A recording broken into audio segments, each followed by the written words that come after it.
Hello everyone 2026 April 24 తారీఖు నాటి ముఖ్యమైన కరెంట్ అఫైర్స్ చూద్దాం ఫ్రెండ్స్. సో చూడండి, ఫస్ట్ క్వశ్చన్. 50 బంతుల కంటే తక్కువ సమయంలో ఒకటి కంటే ఎక్కువ ఐపీఎల్ సెంచరీలు సాధించిన మొదటి ఆటగాడిగా అభిషేక్ శర్మ నిలిచాడు. ఈయన సన్ రైజర్ హైదరాబాద్ తరపున ఆడతారండి. ఈయన మొన్న ఢిల్లీ క్యాపిటల్స్ పై ఈ 47 బంతుల్లోని సెంచరీ సాధించడం అనేది జరిగింది. నెక్స్ట్, ఆర్థర్ లాను ఏ సంస్థ యంగ్ గ్లోబల్ లీడర్ 2026గా ప్రకటించింది. అయితే ఆర్థర్ లాను వరల్డ్ ఎకనామిక్ ఫోరం 2026 సంవత్సరానికి గాను యంగ్ గ్లోబల్ లీడర్గా ప్రకటించడం అనేది జరిగింది. నెక్స్ట్, యునెస్కో యొక్క పీపుల్ అండ్ నేచర్ రిపోర్ట్ 2026 ప్రకారం ఎంత శాతం ప్రదేశాలు పర్యావరణ ఒత్తిడికి లోనవుతున్నాయి? Answer 90%.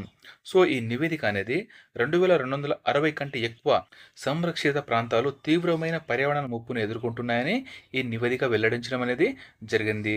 Next, doctor Gopalarao Patil ఏ రంగానికి చెందినవారు? ఆన్సర్ శిశు వైద్యం అండి. డాక్టర్ గోపాలరావు పాటిల్ గారు 94 సంవత్సరాల వయసులో 2026 ఏప్రిల్ 21వ తారీఖున మహారాష్ట్రలోని లాతూర్లో మరణించారు. ఈయన ప్రఖ్యాత శిశు వైద్యుడు మరియు గ్రామీణ ప్రాంతాలలో ఉచిత సేవలు అందించినకు గాను ఈయన దేవమానుష్గా ప్రసిద్ధి చెందారు.